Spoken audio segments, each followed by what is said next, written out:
কুরবানির ইতিহাস দেখুন।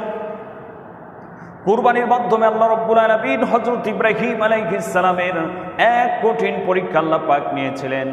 কুরবানির মাধ্যমে হযরত ইব্রাহিম এবং তার কলিজার টুকরা সন্তান হযরত ইসমাঈল আলাইহিস সালামের কঠিন পরীক্ষা আল্লাহ রাব্বুল আলামিন কুরবানির মাধ্যমে নিয়েছিলেন।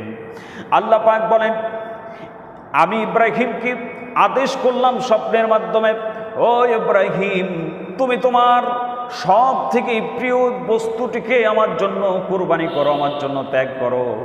হযরত ইব্রাহিম আলাইহিস সালাম তিনি চিন্তা করে দেখলেন, এই পৃথিবীতে আমার কলিজার টুকরা সন্তানের থেকে প্রিয় জিনিস আর কিছুই আমার কাছে নাই। আল্লাহ পাক স্বপ্নের মাধ্যমে হযরত ইব্রাহিম আলাইহিস সালামকে এই আদেশ প্রদান করলেন, ইব্রাহিম, তুমি তোমার সব থেকে প্রিয় বস্তুটিকে আমার জন্য কুরবানি করো।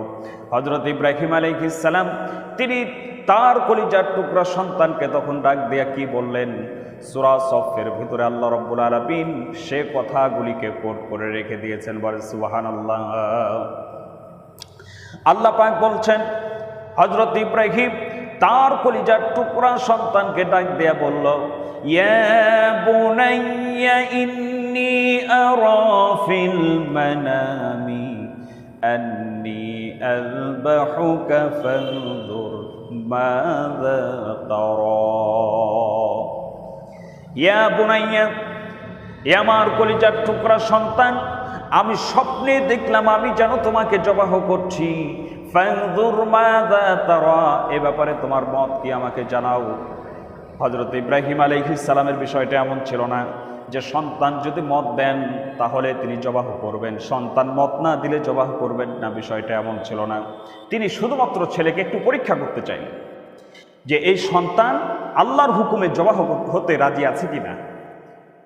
এই জিনিসটা টেস্ট করার জন্য তিনি সন্তানকে বললেন, ফানজুর মাযা তারা, তোমার মত কি আমাকে জানাও। কিন্তু এই সন্তান তো পরীক্ষায় ফেল করার মতো সন্তান নয়, কারণ এই সন্তানের বাবা নবী, ওই সন্তান নিজেও ভবিষ্যৎ নবী। সুবহানাল্লাহ। হযরত ইব্রাহিম আলাইহিস সালাম যখন সন্তানকে ডাক দিয়া বললেন, ফানজুর মাযা তারা, তোমার মত কি তুমি আমাকে জানাও। সন্তান জবাবে বললেন কি, সে কথাটি আল্লাহ রাব্বুল আলামিন কোরআনুল কারীমের ভিতরে কোট করে রাখলেন।